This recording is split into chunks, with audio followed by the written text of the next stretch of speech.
नमस्कार. Cooking with पौर्णिमामध्ये तुमचं पुन्हा एकदा मनापासून खूप खूप स्वागत. आज आपण आपल्या किचनमध्ये बनवणार आहोत गवारीची भाजी. तर अगदी साधी सोपी पद्धत आहे. फारसे मसाले वगैरे न वापरता अगदी झटपट अशी गवारीची भाजी तयार होते. जर तुम्हाला डब्यासाठी बनवायची असेल तर उत्तम भाजी आहे.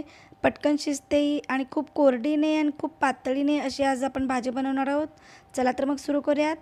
तर इथं मी एक कढई घेतलेली आहे. कढई थोडीशी गरम झाल्यानंतर एक चमचाभर तेल घालायचं आहे आणि तेलही गरम झालं की ते सर्व बाजूला आपल्याला कढईमध्ये पसरून घ्यायचं आहे आणि आपल्याला ही स्वच्छ धुवून घेतलेली गवार साधारण एक 2 ते 3 मिनटं परतून घ्यायची आहे. तर इथं साधारण पाव किलो गवार आहे आणि आपल्याला ही गवार अगोदरच परतून घ्यायची आहे, म्हणजे ती परतून घेतल्यामुळे लवकर तर शिजते, शिवाय गवारीला एक विशिष्ट असा तुरटपणा असतो तोही कमी होतो. तर आपण हे 2-3 मिनटं परतून घेऊयात.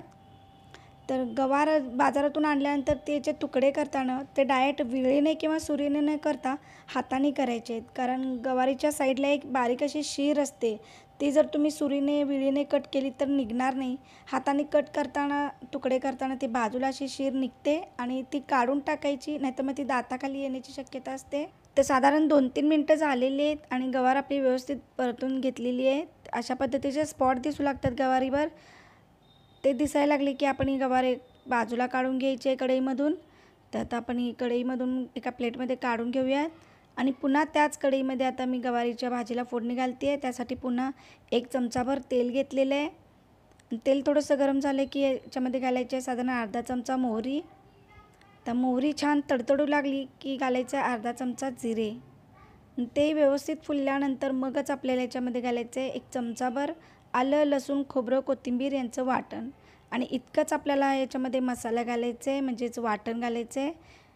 एवढ्या ह्याच्यामध्येच आपली चविष्ट अशी गवार तयार होणार आहे.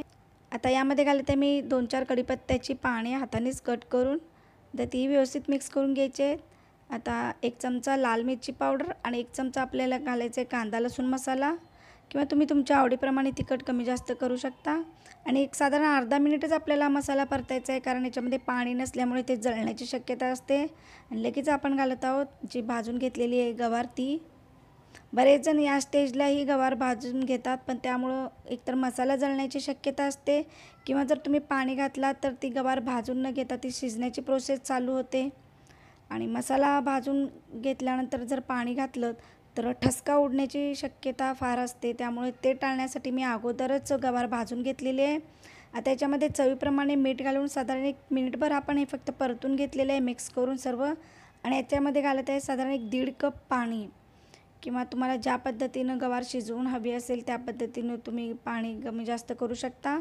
अंदाज येत नसेल तर सुरुवातीला कमी घालू शकता पाणी आणि नंतर मग थोडंसं गरम पाणी घातलं तरी हरकत नाही. तर इथं माझी हळद घालायची विसरली होती, साधारण 1 पाव चमचा मी हळद घातलेली आहे. ते व्यवस्थित मिक्स करून आपण आता झाकण ठेवून गवार साधारण 10 मिनटासाठी मध्यम आचेवर शिजवून घेणार आहोत. अगदी 10 मिनटात ही गवार सहज तयार होते. इथं 10 मिनटं झालेली आहेत आणि तुम्ही तर पाहू शकता किती सुंदर असा भाजीला रंग आलेला आहे. आपण 1 चमचाभर तेलामध्ये गवार परतून घेतली आणि 1 चमचाभर तेलात भाजी फोडणी घातलेली आहे, म्हणजे अगदी 2 चमचे तेलामध्ये ही गवार अशी तयार झालेली आहे सुंदर. तर आपण पाहूयात व्यवस्थित अशी शिजलेली आहे. तुम्हाला जर जास्त आवडत नसेल शिजलेली तर तुम्ही साधारण 7-8 मिनटामध्येही बघू शकता.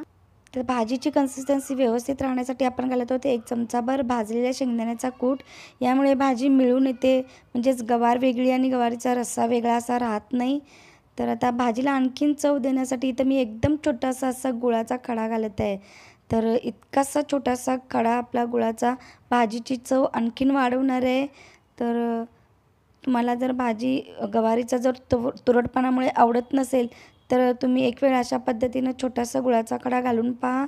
आणि तुम्हाला शंका असेल जर याच्यामुळे भाजी गोडसर होईल, तर तसं अजिबात होत नाही. तुम्ही जर तिखट व्यवस्थित घातलेलं असेल तर एवढ्याशा गुळाच्या खड्यामुळे अजिबात भाजी गोडसर होत नाही. तर खूप छान अशी चविष्ट भाजी तयार होते. तर मी गुळाचा खडा घातल्यानंतर 1 मिनिटभर याला झाकून ठेवलं होतं आणि आता गॅस बंद केलेला आहे.